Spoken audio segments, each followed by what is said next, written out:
Ngadap kiblat. Bila nak beri salam, wajib ngadap kiblat sebelum sebut huruf hamzah Allahu Akbar.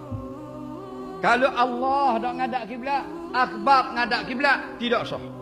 Wajib 8 huruf tadi ngadap kiblat. Alif lam lam he, alif ka berau. Allahu Akbar ngadap kiblat. Ngadap tu wajib tubuh semua ni, dada-dada bahagian depan.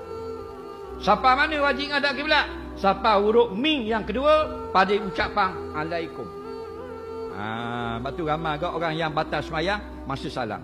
Di salam mana? Assalamualaikum. Masa alai ni dada dak ngadap kiblat. Betul tak? Tak sah. Wajib kum tu ngadap kiblat lagi. Faham? Gini yang betul. Assalamualaikum warahmatullahi. Muka, bukan dada.